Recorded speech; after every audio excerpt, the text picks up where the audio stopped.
తాండూరులో electric department కూడా అదే పరిస్థితి. లంచం ఇస్తేనే పని, లేకుంటే పని లేదు. ఇది ఖచ్చితంగా ఇది జనాలకు తెలుసు. ఇది ఖచ్చితంగా జనాలు రెగ్యులర్ సఫర్ అవుతుంది ఆల్రెడీ.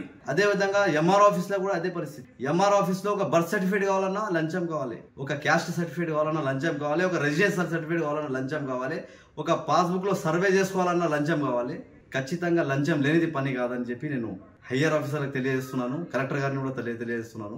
రీసెంట్లీగా రేషన్ కార్డులు తాండూరులో ఎన్నో రేషన్ కార్డులు జరిగింది. ఒక ఆర్ఐ గారు, పేరు చెప్పను, త్వరలో ఆయన మీద కలెక్టర్ కాంప్లీట్ చేయబోతున్నా, ఒక ఆర్ఐ గారు 10 నుంచి 15 లక్షల రూపాయలు రేషన్ కార్డు కొట్టి ఒక రేషన్ కార్డుకి 3000 చొప్పున తీసుకొని ఈ విధంగా రేషన్ కార్డు చేయడం జరిగింది. నా వార్డు విషయంలోనే 60 నుంచి 70,000 రూపాయలు నేను చెల్లించాను. ఫేస్ కానా నా ఫేస్కి లేడు, వేరే విధంగా నేను చెల్లించాను, వేరే విషయాలు చెల్లించాను. ఈ విధంగా తాండూరులో లంచం లేనిది ఇక్కడ పనిచేయడం లేదు. ఈ విధంగా తయారైన ఆఫీసర్ అని చెప్పి నేను కలెక్టర్ గారిని తెలియజేస్తున్నాను.